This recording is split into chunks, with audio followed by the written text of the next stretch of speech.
여러분 안녕하십니까? 광주 MBC 뉴스데스크입니다. 광주 시내 곳곳에서 진행 중인 도시철도 공사의 영향으로 교통체증에 불편을 겪는 분들 많으실 텐데요. 광주시가 2호선 공사로 정체가 심한 12곳을 지정해 특별 관리하기로 했습니다. 보도에 송정근 기자입니다. 광주 백운광장 일대도로 출퇴근 시간도 아닌 오후 시간대지만 꼬리에 꼬리를 문 차량 행렬이 길게 이어졌습니다. 도시철도 2호선 공사와 지하차도 공사가 동시에 이루어지면서 시간을 가리지 않고 차량 혼잡이 이어지고 있는 겁니다. 서방 같은 데도 마찬가지고 이쪽에 있는 백운동 로타리는 여기도 아주 위험하거든요. 옛날에 4차선에다가 2차선밖에 안 돼가지고 여기서 양쪽으로 차선이 달라들어가지고 복잡할 때가 있죠. 그럴 때에도 아주 신경을 많이 써가지고 곤두세우고. 교통정체 심각으로 시민들의 피해가 계속되자 광주시가 교통혼잡을 집중관리하기로 했습니다. 우선 실태조사를 통해 교통혼잡이 극심한 구간 12곳을 선정했습니다. 유도길교와 백운광장, 광천 사거리 등 도시철도 2호선 1단계 공사가 한창인 지역으로 그동안 시민들의 민원이 계속됐던 곳입니다. 혼잡을 조금이라도 덜기 위해 가능한 모든 대책을 총동원할 예정입니다. 먼저 차로수 감소에 따른 혼잡 교차로의 불편을 최소화하기 위해 교통 여건에 맞춰 탄력적으로 신호체계를 조정하기로 했습니다. 또 유덕 IC와 하군 IC 등 꼬리물기가 극심한 IC에 대해 내년에 차로를 늘리거나 차로를 넓히는 설계에 들어갈 예정입니다. 여기에 30여 개의 주요 교차로엔 교통통제원과 경찰을 지금보다 2배가량 추가 투입해 신속하게 대응한다는 방침입니다. 월별 교통혼잡 사전예고제를 도입하고 혼잡한 교통 상황에 대해서도 실시간 홍보를 강화합니다.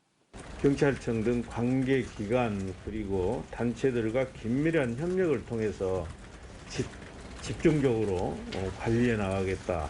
그래서 시민들의 교통 불편을 최소화하는 데 광주시는 내년 상반기면 지금 진행하고 있는 복공공사가 90% 완료된다며 하반기에는 차로수가 좀 더 확보돼 시민들의 불편이 지금보다는 덜어질 것이라고 밝혔습니다.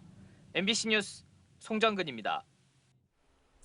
광주시청에 입점한 카페 종사자가 코로나19 확진 판정을 받아 시청에 비상이 걸렸습니다. 광주시에 따르면 시청 1층 카페 종사자가 코로나19에 확진돼 카페를 이용한 1,100여 명에 대한 전수검사가 진행됐습니다. 전수검사로 인해 시청 직원들이 대거 검사를 받아 업무에 차질이 빚어졌습니다. 광주에서는 오늘 오후 6시를 기준으로 58명의 확진자가 발생했고 전남에서는 35명이 신규 확진됐습니다. 한편 지난달 확진 판정을 받은 80대가 전남대병원에서 치료를 받던 중 숨지면서 코로나19로 인한 광주 지역의 사망자는 35명으로 늘었습니다. 코로나 확산 상황에도 불구하고 연말 술자리가 많아지자 음주운전 사고 역시 끊이지 않고 있습니다. 광주 자치구 공무원이 만취 상태로 운전을 하다 사고를 내 구청 측이 징계 절차에 착수했는데요. 경찰은 연말 음주 단속을 강화하기로 했습니다. 보도에 우종훈 기자입니다. 비상등을 켠 택배 차량 뒤로 흰색 승용차가 빠르게 달려옵니다. 신호를 위반한 승용차는 미끄러지듯 빙판길을 달려 이내 앞선 차량을 들이받습니다.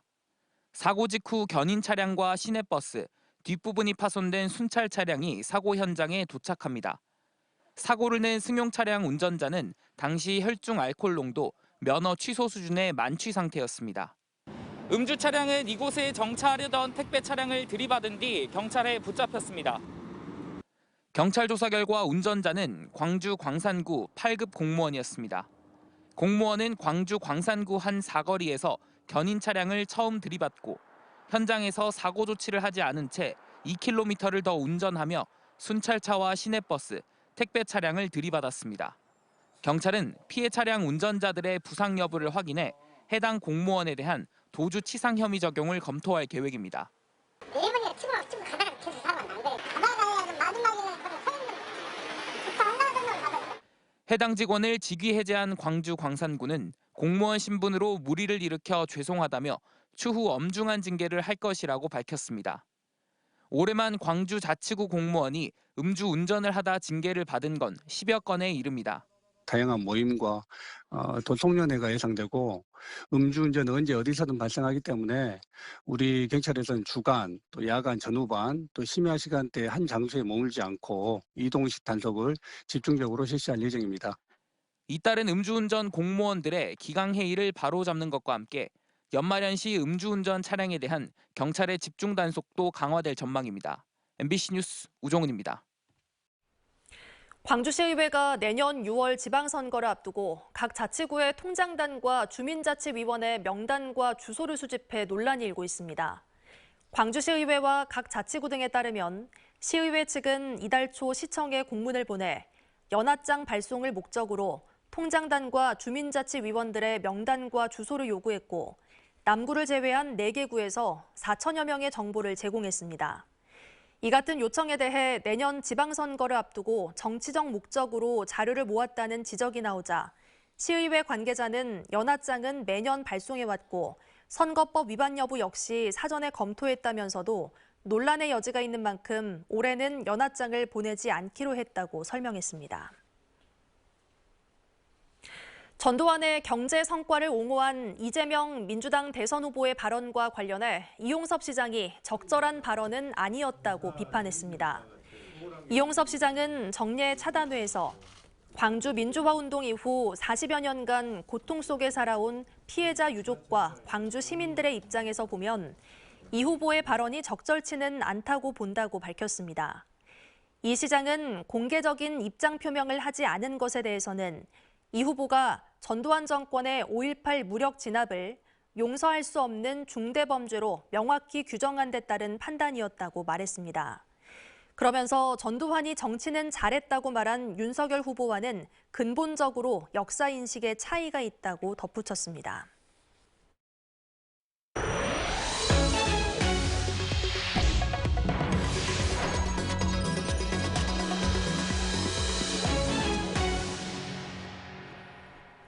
폭발 사고가 발생한 여수산단 제조업체에 대해 노동부가 특별 근로감독에 들어갔습니다. 사고 원인을 파악하기 위한 조사가 실시되는데요. 안전수칙 준수 여부가 핵심이 될 전망입니다. 조희원 기자가 취재했습니다. 광주지방고용노동청이 오늘부터 여수 2일 산업 폭발 사고의 원인을 규명하기 위한 특별 근로감독을 시작했습니다. 특별 근로감독의 핵심은 사고 당시 안전수칙 준수 여부입니다.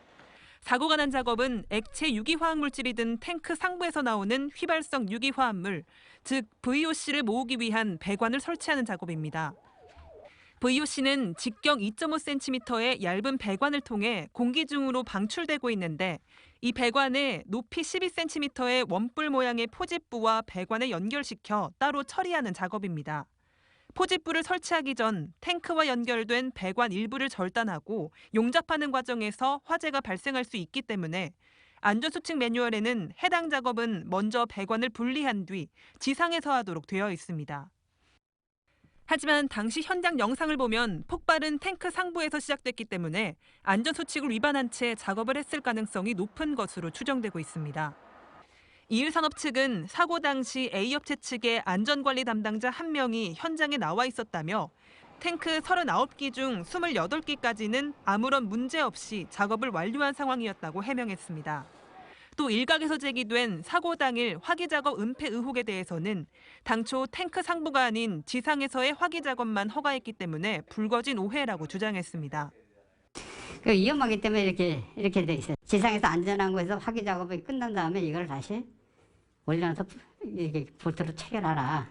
제 조립 과정으로 저희는 이해를 하고 있는데.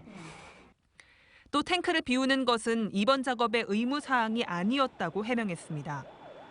빈 배가 새 배관이잖아요. 아무것도 없죠. 탱크 안에 용접을 한다. 그럼 그게 맞죠. 해당이 안 되는 사항이죠. 그렇게 본 거죠. 그러면서 안전수칙을 확인하지 않고 허위로 허가서를 작성했다는 의혹은 사실이 아니고 대리 작성 등의 의혹 역시 사실이 아니라고 밝혔습니다.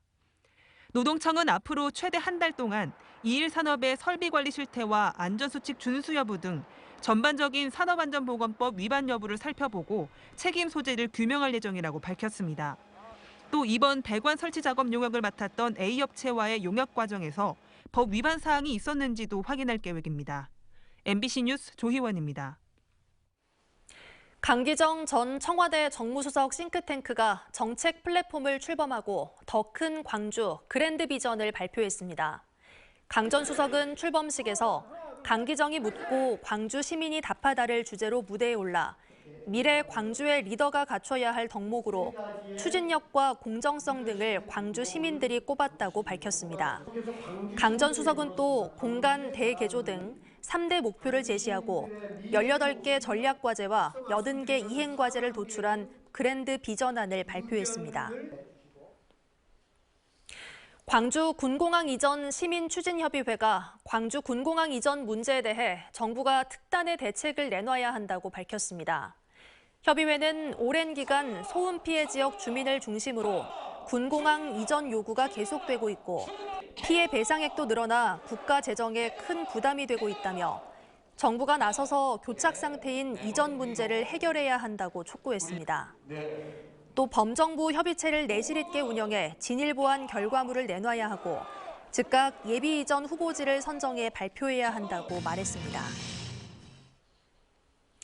광주 시민사회단체들이 시의회 의원직을 내려놓고 광주 상생일자리재단 초대 대표이사로 임명된 김동찬 전 의원을 규탄했습니다.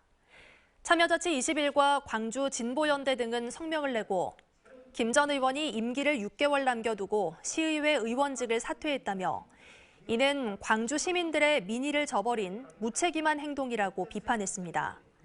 또 시의원 자리를 자신의 영달을 위한 징검다리로 여기는 것은 지방의회에 대한 신뢰를 떨어뜨린다고 지적하며 김 전 의원이 늦게라도 시민들에게 사과하고 광주 상생일자리재단의 대표이사직을 사퇴해야 한다고 주장했습니다. 광주시가 청년특별보좌관직을 신설합니다. 이용섭 광주시장은 공직사회에서 의사결정을 하는 인사 대부분이 나이가 많고 정당들의 선거대책위원회도 청년을 등용하는 것을 보고 청년 역할이 시정에 필요하다고 생각했다며 청년특보를 모집할 예정이라고 밝혔습니다. 광주시는 인사위에서 신설 절차를 확정하고 공모를 거쳐 청년특보를 임명할 예정이며 전문 임기제 또는 시간 선택제로 청년 보좌직을 임용할 계획입니다. 고병원성 조류 인플루엔자 확산과 관련해 방역시설이 미흡한 도내 오리 농가에는 앞으로 입식이 제한됩니다.